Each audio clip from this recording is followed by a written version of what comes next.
오늘 여러분과 나눌 말씀은요, 한 여인의 행위입니다. 예수님께서 2000년 전에 사역하실 당시에 예수님과 가장 대척점에 있었던 신분이 바리새인들이었어요. 이 바리새인들은 종교 지도자이긴 하지만 예수님이 하시는 말씀과 그 사역들을 보면서 마음에 들어하지 않았어요. 왜냐하면 예수님은 너무 미천한 사람들하고 지냈던 거예요.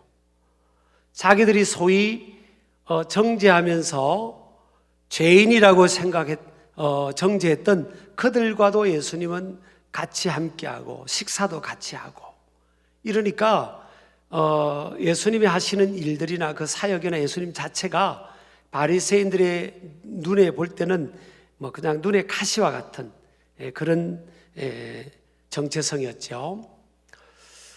근데 그 중에 한 바리새인은 궁금했던 겁니다. 예수라는 저분이 진짜 선지자인가? 도대체 저분이 누구지? 그래서 궁금해서 예수님을 자기 집에 초대를 했습니다. 예수님이 초대되니까 당연히 제자들도 많이 초대가 됐겠죠. 그래서 기본적인 식사를 대접하고 식사를 하는 중에 갑자기 희한한 일이 일어났어요. 한 여인이 식사하시는 예수님 발 밑에 와가지고 엎드리면서 우는 겁니다. 한없이 그냥 막 우는 거예요. 울 뿐만 아니라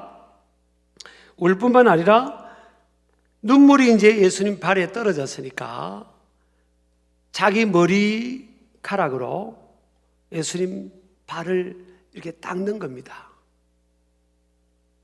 그리고 거기서 끝난 것이 아니라 옥합이라는 그 아주 단단한 귀중한 향유를 담는 그 옥합을 열어가지고 그 속에 있는 값비싼 향유를 예수님께 부어버린 겁니다.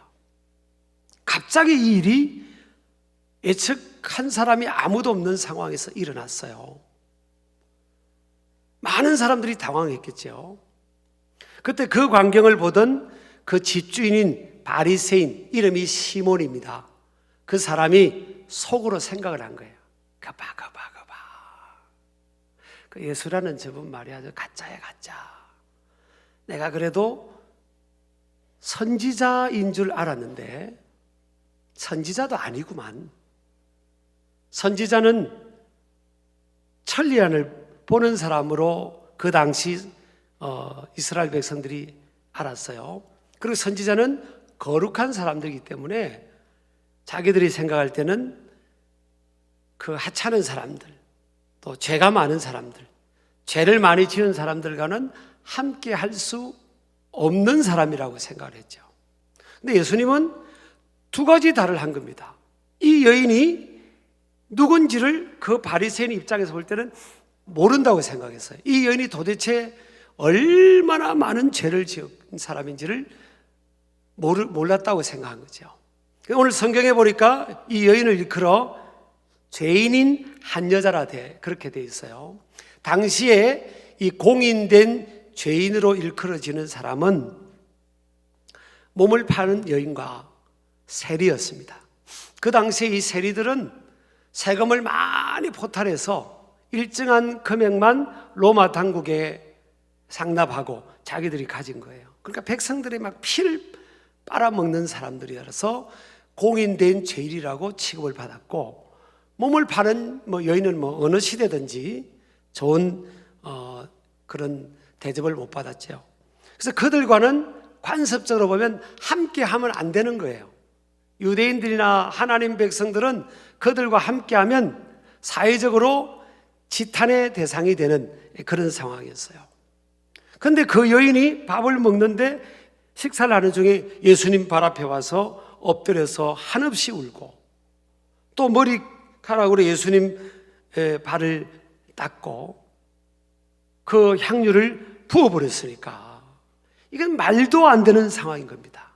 그러니까 이 바리새인이 그거 봐라 예수라는 저분은 가짜야, 가짜. 그렇게 이제 생각을 하고 있는데 예수님께서 그 바리새인 시몬이 생각하는 것을 간파하신 겁니다. 여러분, 우리 주님께서는 우리가 뭘 생각하는 것을 다 알고 계세요. 그러면서 비유를 듭니다. 시몬아, 어떤 두 사람이 빚을 졌는데 한 사람한테는 500데나리온을 빚졌고 한 사람은 50데나리온을 빚졌는데 이 두 사람이, 빚진 두 사람이 이것을 갚을 능력이 없어가지고 채권자인 빌려준 그 사람이 불쌍히 여겨서 두 사람의 다 빚을 탕감해 줬다. 그러면 이 두 사람 중에서 누가 빚을 탕감해 준 채권자에게 고마운 마음, 사랑의 마음을 표현하겠냐? 그랬더니 이 바리새인 시몬이 아니 그거야 뭐 당연하죠. 많이 탕감을 받은 사람이 많이 사랑하겠죠. 그렇지. 그러면서 예수님께서 그런 말합니다. 너는 너희 집에 내가 초대를 해서 너희 집에 왔는데 기본적으로 손님이 집에 들어오면요 감람류 기름을 주게 돼 있고 또 물도 내어주고 닦게, 그리고 기름으로 바를 수 있도록 그렇게 하고 또 이렇게 포옹을 하고 입맞춤을 하게 돼 있어요. 너는 너희 집에 내가 들어왔지만 입맞추지도 않았고 그리고 그 흔한 감람류 기름으로도 나를 대접하지 않았지 않냐. 그런데 이 여인은 아주 값비싼 향유로 나를 대우했고 그는 내 발을 그의 입으로 맞추면서 눈물로 내 발을 적셨다. 그리고 여인의 영광은 머리거든요. 이 머리로 예수님의 발을 닦아주고 가장 귀한 향유를 붓지 않았냐. 그럼 누가 더 사랑한다고 볼 수 있냐. 그렇게 주님이 말씀을 하시면서 이 여인을 향해서 내 죄가 사함을 받았다. 내 믿음이 너를 구원하였느니라. 그렇게 말씀해요. 그러니까 예수님이 이 말씀을 통해서 우리가 마지막 절에 보면 내 믿음이 너를 구원하였으니 평안히 가라 그랬잖아요. 그러면 예수님이 보실 때 이 여인이 뭐가 있는 거예요? 믿음이 있는 거예요. 이 여인은 뭘 받았어요? 구원받은 거예요. 구원받은 여인이 된 겁니다. 또 우리 40 앞절에 보면 예수님께서 뭐라고 하시는가 하면 48절에 보면 이 여자에게 이르시되 내 죄 사함을 받았느니라 그랬어요. 그러면 이 여인이 지금 받을 것이라고 하고 받았느니라 완료형이잖아요. 그럼 죄를 용서받은 거예요. 자, 오늘 우리 주님은요 이 여인이 왜 우는지를 아셨어요. 살기 힘들고 고달프고 슬프고 남을 통해서 비난을 받고 괴로워서 우는 눈물이 아니에요. 나 같은 것, 오늘 예수님 말씀했잖아요. 내 죄사함을 받았다고, 네가 믿음이 있다고, 네가 구원을 받았다고. 이건 뭘 말합니까? 세상 사람들이 다 받아주지 않고 비난하고 정죄하는데 예수님은 자기를 모습 그대로 받아주고 그리고 자신의 죄를 용서하기 위해서 고난받은 구원자로 오신 것을 이 여인이 알게 된 겁니다. 그러니까 나 같은 것 구원해 주신 그 은혜에 대한 감사와 감격이 얼마나 넘치는지, 그래서 주님 앞에 엎드린 겁니다. 이 엎드린다는 것은요 예배가 헬라 단어로 프로스쿠네어, 엎드리다 이런 뜻이에요. 진정으로 예배한다는 것은 뭔가 하면 그분의 그 월십이잖아요. 월스 앤 쉽이잖아요. 월십, 영어로도 하면 그 플러스 합성된 단어인데요, 하나님의 가치를 인정하는 겁니다. 상대방을 가치를 인정하는 거예요. 그러니까 하나님께 예배한다는 것은 엎드리는 거예요. 하나님이 위대하시고 존귀하시고 높으시기 때문에 그분의 가치를 인정하면서 그분께 엎드리는 게 이게 예배예요. 예배. 여러분, 예배를 보고만 가서는 안 되고 우리가 진정으로 예배하는 자가 되기를 주의 이름으로 축복합니다. 자, 그래서 이 예배를 하잖아요. 발 앞에 엎드렸죠. 그리고 구원에 대한 감사와 감격이 있는 거예요. 눈물이 있는 겁니다. 나 같은 것 구원해 주셔서 너무 감사하다. 그래서 이 감사와 감격의 눈물이 있고요. 또 삶의 가치관과 세계관이 바뀌어버린 겁니다. 여러분, 우리가 사람이요, 사랑을 경험하면요, 진정한 사랑을 경험하면 사람이 바뀌어요. 위축되고 사람 만나기 싫고 정죄하는 분위기, 비난하는 분위기, 수근수근하는 분위기니까 사람 만나기 싫어하잖아요. 그런데 이 여인이 뭐예요? 사람이 있는 곳에 오잖아요. 사람이 많은 곳에 오잖아요. 사람이 바뀌는 거예요. 그래서 여러분, 저와 여러분이 오늘 이 말씀을 가만히 적용을 해보면 내가 누구 쪽에 가까울까? 물론 우리 삶을 보자는 게 아니에요. 오늘 성경의 무게중심은 어디에 있습니까? 이 여인에게 있어요. 소위 종교 지도자라는 이 바리새인에게 이 무게중심이 있지 않다니까요. 바리새인은 일주일에 몇 번씩 금식도 하고요, 뭘 성경에 하라 하지 마라를 눈에 보이는 밖으로 표표적으로 볼 때는 한 번도 어기지 않는 사람입니다. 그러니까 이 바리새인의 마음속에 깔려있는 건 뭐예요? 아니, 나 같은 사람이 어디 있냐고. 그러니까 우리 죄를 우리 힘으로, 그러니까 죄를 우리 힘으로 해결할 수가 없어요. 탕감할 수가 없습니다. 인생은 내 힘으로 죄를 탕감할 수가 없어요. 그래서 저분의 전적인 은혜로 탕감을 받을 수밖에 없는 겁니다. 하나님은요, 사랑이시기 때문에 우리 인생들이 우리 죄로 인해서 영혼을 지옥에서 보내기를 원치 않으시잖아요. 그래서 그 하나님, 사랑이신 하나님께서 사랑을 표현하신 게 뭐예요? 하나님의 아들 예수 그리스도의 희생입니다.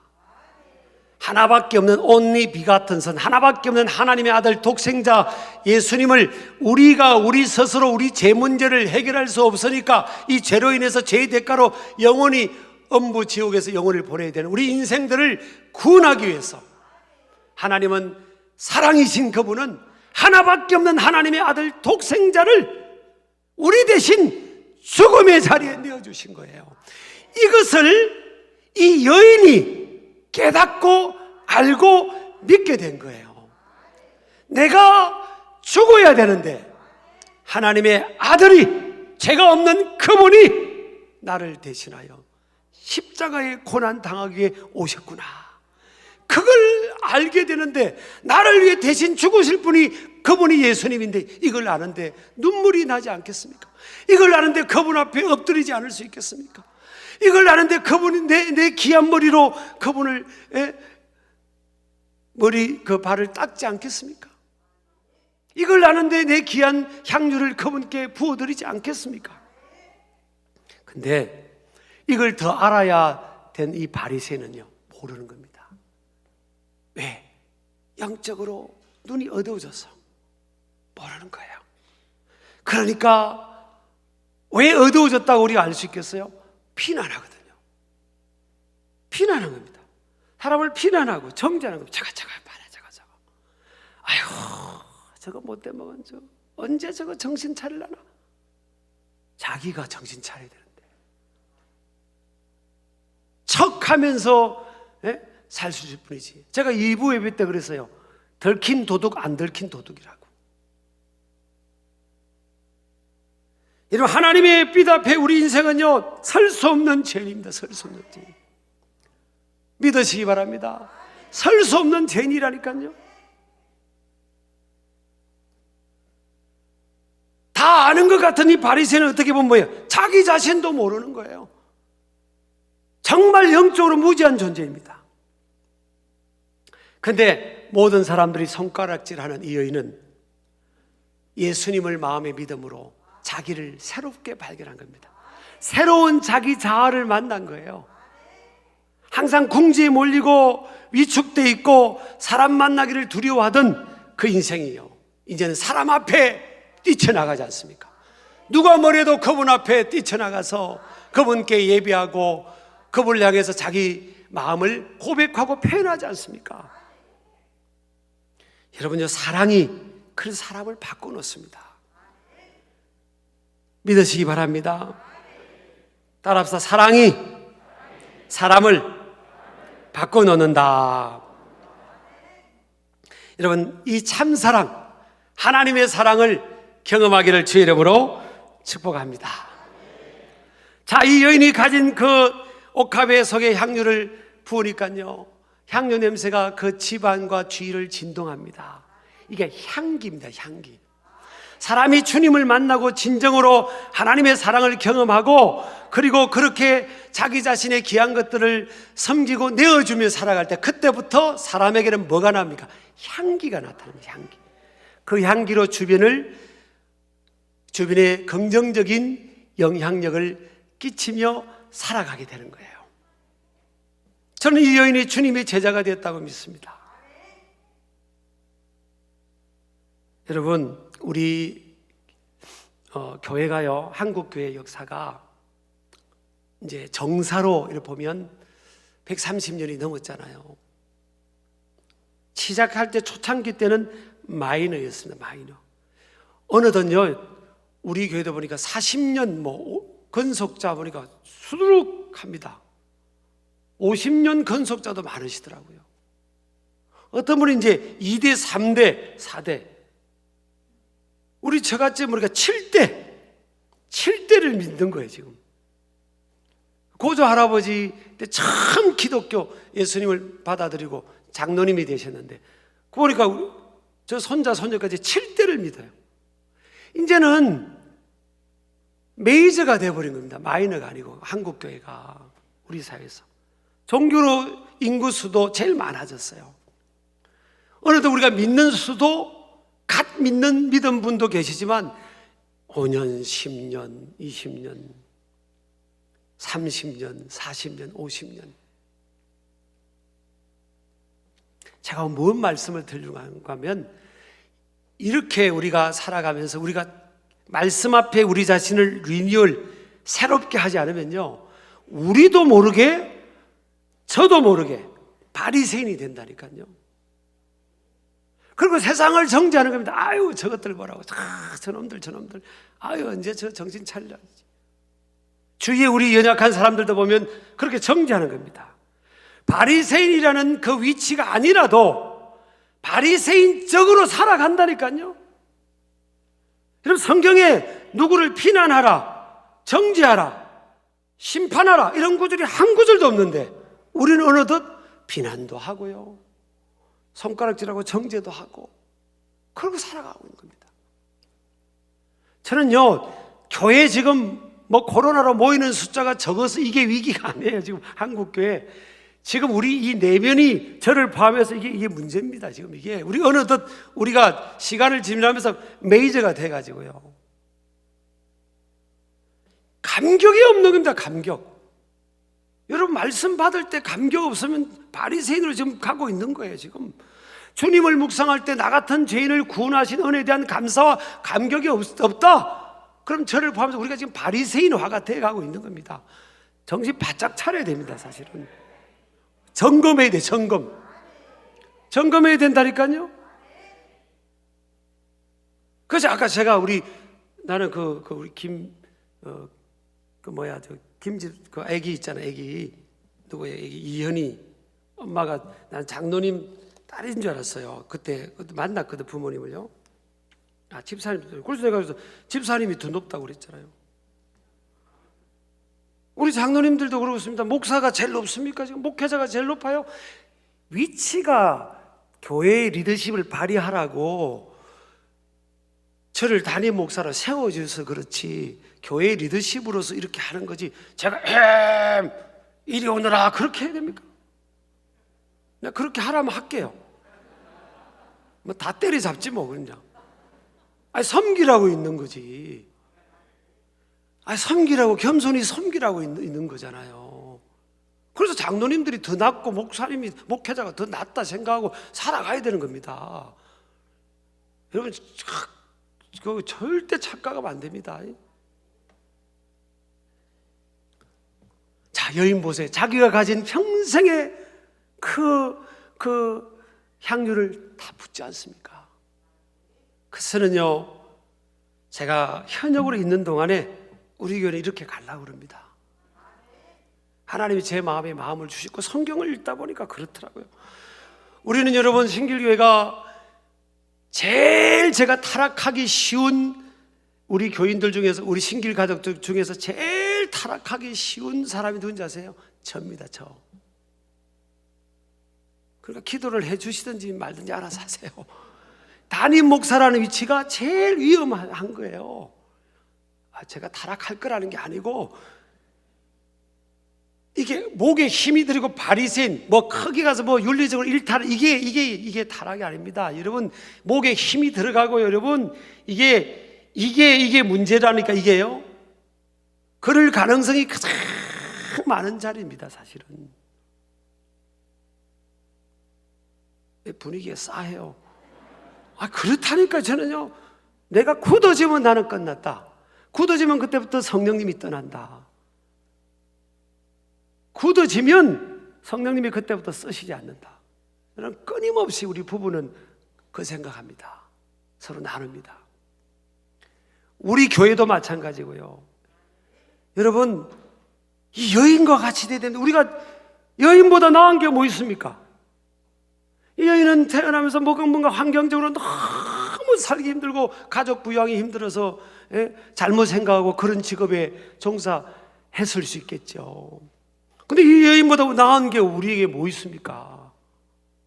우리가 하나님의 빛 앞에 오면 얼마나 우리가 죄인인지 알잖아요. 이 바리새인이었던요 한 인물이 주님을 만났잖아요. 그 사람이 누굽니까? 사도 바울 아닙니까? 사도 바울이 주님 만나고 보니까 자기가 죄인 중에 괴수인 겁니다. 그래서 나는 죄인 중에 괴수입니다. 그런 고백하잖아요. 사도 바울이 얼마나 위대한 사도입니까? 얼마나 큰 일을 하고요. 그럼 또 바리새인 출신 아닙니까? 그런데도 나는 죄인 중에 괴수입니다. 이게 맞죠. 이게 은혜가 있는 사람이고요. 그럴 때 하나님께서 쓰시는 겁니다. 우리 신길 가족들이요, 가장 죄인 중에 괴수라고 매일 고백하셔야 됩니다, 여러분. 그 고백이 멈추는 순간요, 우리가 나도 모르게 굳어지는 겁니다. 에헴이 되는 거예요, 에헴. 그때부터 성령님이 역사 안 합니다.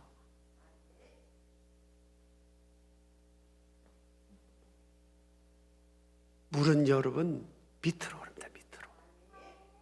답은 밑에 있고요, 물은 밑으로 오릅니다. 우리 교회가 앞으로 어떻게 하나님이 축복하실지 몰라도, 물론 축복하시겠죠. 그러면 더 밑으로 가야 됩니다. 저도 그렇고 더 밑으로 가야 돼요. 우리 신길 가족들, 여기 모인 분들, 하나님이 앞으로 더 귀하게 축복하시겠죠. 그러면 뭐예요? 더 밑으로 가야 됩니다. 아멘 하시기 바랍니다. 그럴 때 하나님이 기뻐하시는, 또 하나님의 영이 충만한 그런 삶을 살게 될 줄을 믿습니다. 그래서 우리 신길교회뿐만 아니라 많은 교회들도 마찬가지고요. 우리가 향기를 세상으로 흘려보내는 그런 교회, 그런 신길 가족들, 그런 하나님의 백성들 다 되시기를 주의 이름으로 축복합니다.